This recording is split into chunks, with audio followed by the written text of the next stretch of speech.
آپ صلی اللہ علیہ وآلہ وسلم کی عمر 35 سال ہوئی تو مکہ میں زبردست سیلاب آیا۔ قریش نے اس سیلاب سے محفوظ رہنے کے لیے ایک بند بنا رکھا تھا، مگر یہ سیلاب اس قدر زبردست تھا کہ بند توڑ کر کعبہ میں داخل ہو گیا۔ پانی کی زبردست ریلیں اور پانی کے اندر جمع ہونے کی وجہ سے کعبہ کی دیوار میں شگاف پڑ گئے۔ اس سے پہلے ایک مرتبہ یہ دیواریں آگ لگ جانے کی وجہ سے کمزور ہو چکی تھیں، اور یہ واقعہ اس طرح ہوا تھا کہ ایک مرتبہ کوئی عورت کعبہ کو دھونی دے رہی تھی کہ اس آگ میں سے ایک چنگاری اڑ کر کعبہ کے پردوں تک پہنچ گئی۔ اس سے پردوں کو آگ لگ گئی اور دیواریں تک جل گئیں۔ اس طرح دیواریں بہت کمزور ہو گئی تھیں۔ یہی وجہ تھی کہ سیلاب نے ان کمزور دیواروں میں شگاف کر دیے۔ سیدنا ابراہیم علیہ السلام نے کعبہ کی جو دیواریں اٹھائی تھیں وہ 9 گز اونچی تھیں اور ان پر چھت نہیں تھی۔ لوگ کعبہ کے نذرانے وغیرہ لاتے۔ یہ نذرانے کپڑے اور خوشبوئیں وغیرہ ہوتی تھیں۔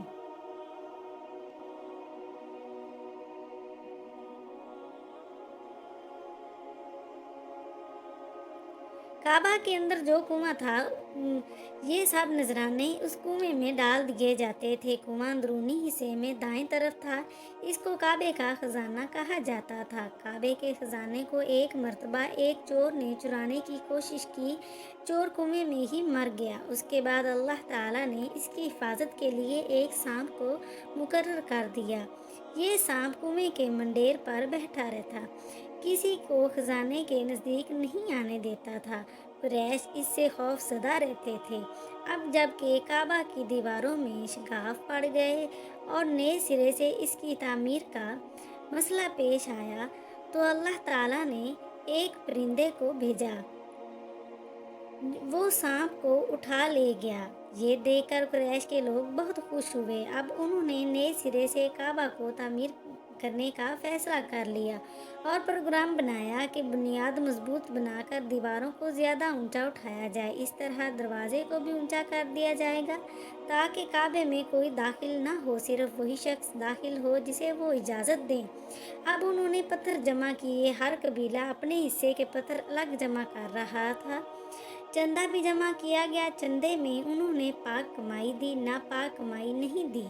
مثلاً طوائفوں کی آمدنی، سود کی کمائی اور دوسروں کا مال غصب کر کے حاصل کی گئی دولت چندے میں نہیں دی۔ پاک کمائی انہوں نے بلا وجہ نہیں دی۔ ایک خاص واقعہ پیش آیا تھا جس سے وہ اس نتیجے پر پہنچے تھے کہ اس کام میں صرف پاک کمائی لگائی جائے گی۔ وہ واقعہ یوں تھا کہ ایک قریشی سردار ابو وہب اور عمر بن عابد نے جب یہ کام شروع کرنے کے لیے ایک پتھر اٹھایا تو پتھر اس کے ہاتھ سے نکل کر پھر اسی جگہ پہنچ گیا جہاں سے اسے اٹھایا گیا تھا۔ اس پر قریش حیران و پریشان ہوئے۔ آخر خود وہب کھڑا ہوا اور بولا، اے گروہ قریش، کعبہ کی بنیادوں میں سوائے پاک مال کے کوئی دوسرا مال شامل مت کرنا۔ بیت اللہ کی تعمیر میں کسی بدکار عورت کی کمائی، سود کی کمائی یا زبردستی حاصل کی گئی دولت ہرگز شامل نہ کرنا۔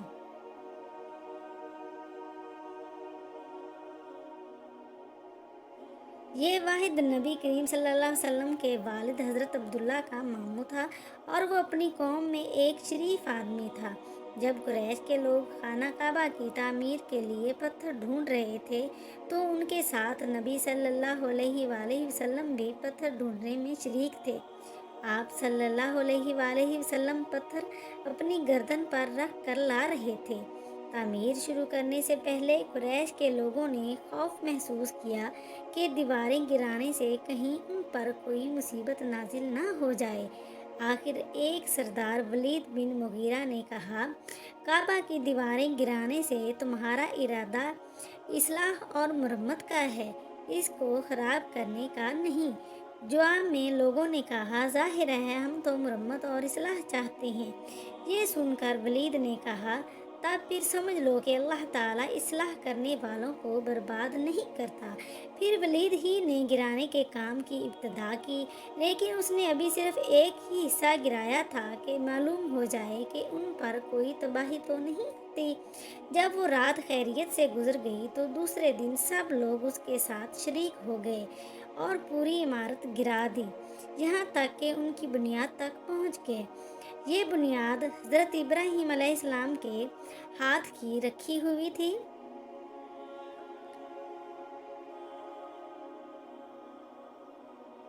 हज़रत इब्राहीम अलैहिस्सलाम की बुनियादों में सब्ज़ रंग के पत्थर रखे थे।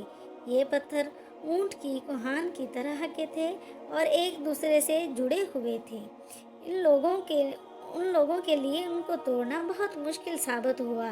दाएं कोने के नीचे से कुरैश को एक तहरीर मिली। वो तहरीर सरयानी ज़बान में लिखी थी। इन्हें सरयानी ज़बान नहीं आती थी। आखिर एक यहूदी को तलाश करके लाया गया।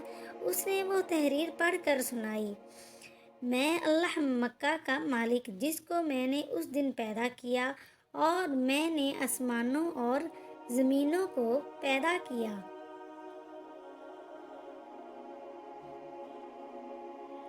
जिस दिन मैंने चांद और सूरज बनाए, मैंने उनको यानी मक्का को 7 फरिश्तों के ज़रिए घेर दिया।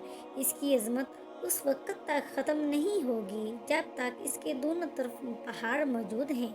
इन पहाड़ों के सरदार एक तो अबू कबैस पहाड़ है, जो कि सफ़ा पहाड़ी के सामने है, और दूसरा काकान पहाड़ है, जो मक्का के करीब है, जिसका रुख अबू कबैस पहाड़ की तरफ है। ये शहर अपने बाशिंदों के लिए पानी और दूध के लिहाज से बहुत बाबरकत और नफ़ा वाला है। ये पहली तहरीर थी।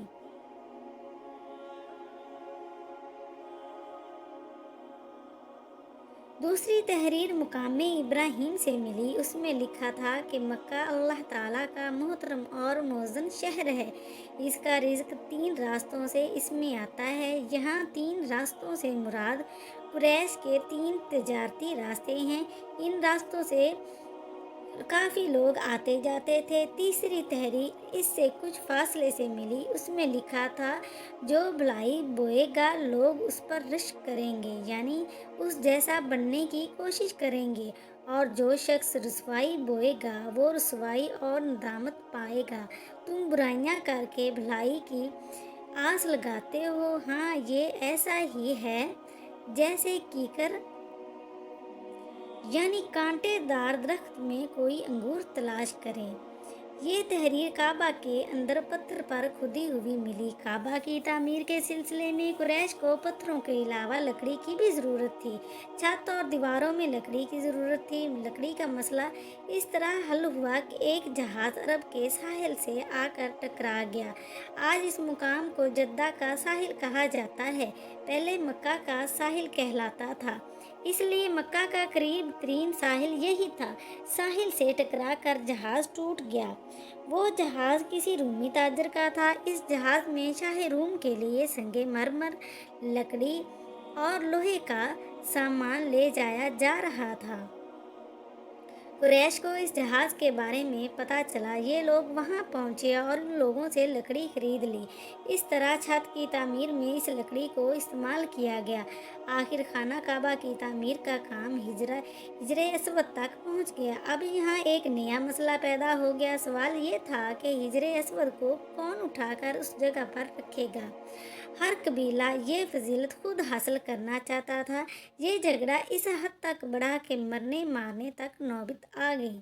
लोग एक दूसरे को कत्ल करने पर तुल गए। कबीला अब्दुद्दार ने कबीला अद्दा के साथ मिलकर ये एक बर्तन में खून भरा और उनमें अपने हाथ डबो कर कहा, हिजरे असवद हम खुद रखेंगे।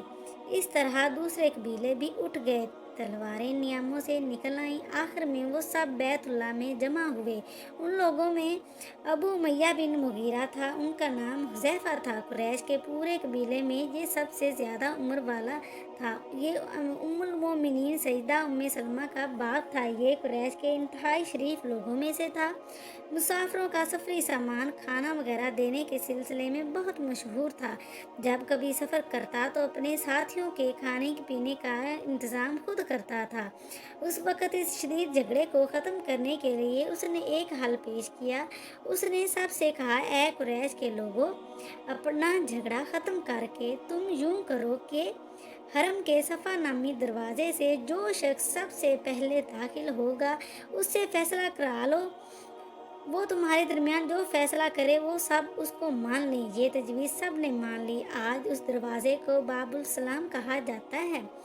ये दरवाज़ा रुकने यमानी और रुकने अस्वद के दरमियानी हिस्से के सामने है। अल्लाह की कुदरत के उस दरवाज़े से सबसे पहले हुज़ूर सल्लल्लाहु अलैहि वसल्लम तशरीफ़ लाए। ये कुरैश ये कुरैश ने जैसे ही आपको देखा तो पुकार उठे, "ये तो अमीन हैं, ये तो मोहम्मद हैं, हम इन पर राज़ी हैं।" और उनके ऐसा कहने की वजह ये थी कि कुरैश अपने आपस के झगड़ों के फैसले आप सल्लल्लाहु अलैहि वसल्लम से ही कराते थे। आप सल्लल्लाहु अलैहि वसल्लम किसी की बेजा हमायत नहीं करते थे, ना बिला वजह किसी की मुखालफत करते थे। फिर इन लोगों ने अपने झगड़े की तफसील आप सल्लल्लाहु अलैहि वसल्लम को सुनाई। सारी तफसील सुनकर आप सल्लल्लाहु अलैहि वसल्लम ने फरमाया, "एक चादर ले आओ।" वो लोग चादर ले आए। आपने इस चादर को बिछाया और अपने दस्ते मुबारक से हिजरे अस्वद को उठाकर उस चादर में रख दिया। उसके बाद आपने इरशाद फरमाया कि कबीले के लोग इस चादर का एक एक किनारा पकड़ लें, फिर सब मिलकर उसको उठाएं। उन्होंने ऐसा ही किया। चादर को उठाए हुए उस मुकाम तक आ गए जहां हिजरे अस्वद को रखना था। उस वक्त और तेज़ आवाज़ में बोला, "बड़े तज्जुब की बात है कि आप लोगों ने एक कम उम्र नौजवान को अपना रहनुमा बना लिया, इसकी इज़्ज़त अफ़ज़ाई में लग गए हो। याद रखो, ये शख्स सबको ग्रोहों में तक़सीम कर देगा, तुम लोगों को अलग-अलग कर देगा।" लेकिन उन्होंने खुद ही महसूस कर लिया कि हुज़ूर सल्लल्लाहु अलैहि वसल्लम ने जो फ़ैसला किया है, लड़ाने वाला नहीं, लड़ाई ख़त्म करने वाला है। चुनांचे हिजरे अस्वद को नबी सल्लल्लाहु अलैहि वसल्लम ने अपने मुबारक हाथों से उस जगह पर रख दिया। मौरखों ने लिखा है, ये नजदी शख्स दरअसल इब्लीस था जो इस मौका पर इंसानी शक्ल में आया था जब काबा की तामीर शुरू हुई। काबा की ये तामीर जो कुरैश ने की थी, चौथी तामीर थी। सबसे पहले काबा को फरिश्तों ने बनाया था। बाद साहबा ने फरमाया है कि ज़मीन व आसमान को पैदा करने से पहले अल्लाह ताला का अर्श पानी के ऊपर था। जब अर्श को पानी पर होने की वजह से हरकत हुई तो उस पर यह कलमा लिखा गया, "अल्लाह ताला के सिवा कोई माबूद नहीं, मोहम्मद सल्लल्लाहु अलैहि वसल्लम अल्लाह के रसूल हैं।" इस कलमे के लिखे जाने के बाद अर्श साकिन हो गया। फिर अल्लाह ताला ने आसमानों और ज़मीन को पैदा किया तो उसने पानी पर हवा को भेजा। इससे पानी में मौजें उठने लगीं और बुखारात उठने लगे। अल्लाह ताला ने इन बुखारात उसके बाद हज़रत इब्राहीम अलैहिस्सलाम ने काबा की तामीर की। इस तरह कुरैश के हाथों ये तामीर चौथी बार हुई थी। अल्लाह पाक हमें बेहतर अमल करने की तौफीक अता फरमाए।